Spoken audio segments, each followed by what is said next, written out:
Hello and welcome to another edition of Mailbag.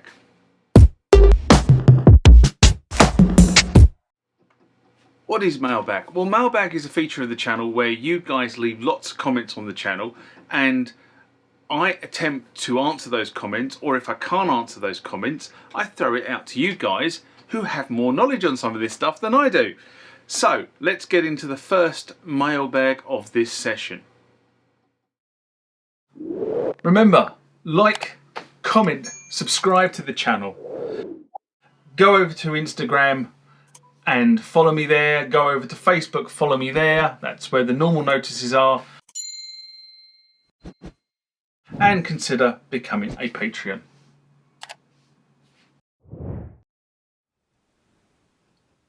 Next one comes from Dojo of Cool, and it's in response to the new Yamaha Montage M specs and price is released, a rant I did in October 2023.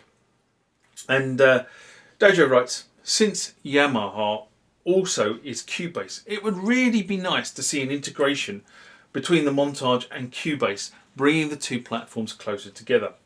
Use the USB connection or some additional connection, but once they're connected, it would be like the DAW was built into the Montage. Both can control the other and work as one.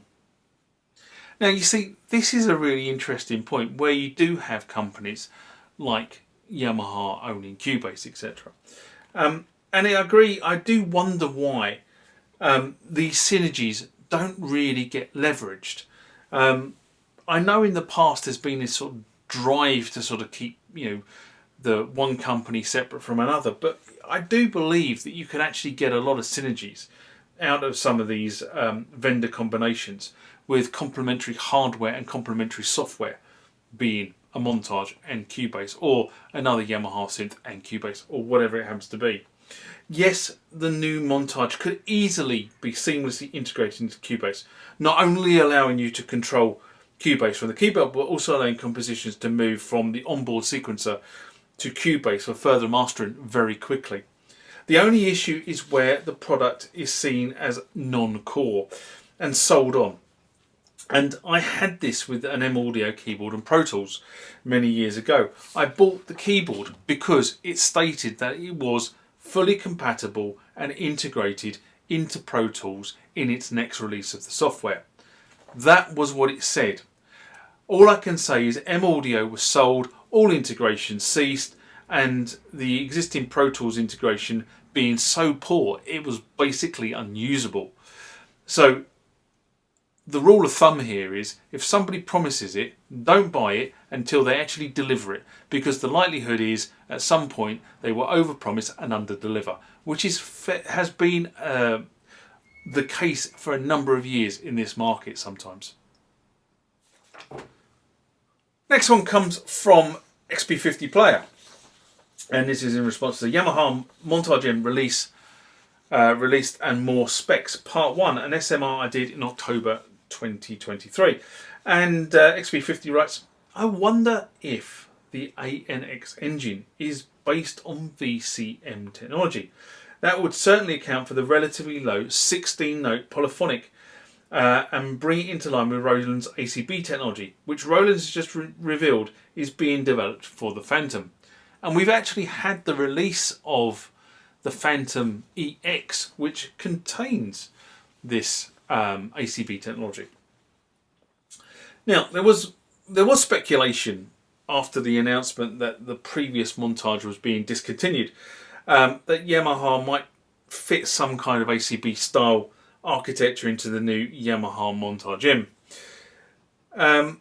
I think this is why information is slowly filtering out, but not a lot exists on how the AN-X engine works.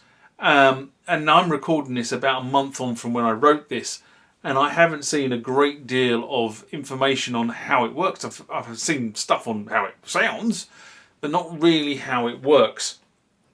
That information is slowly filtering out into the market as, real heavy musical users get hold of the montages and start to disseminate what it does and how it works.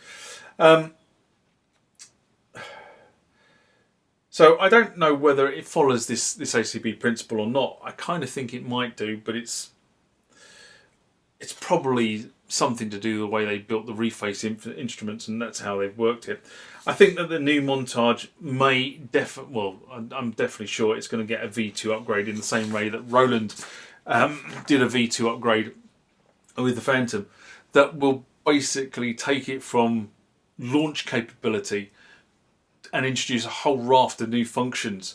And although I didn't mention it in the video, the processor on this machine, while not specified, is a massive upgrade as well.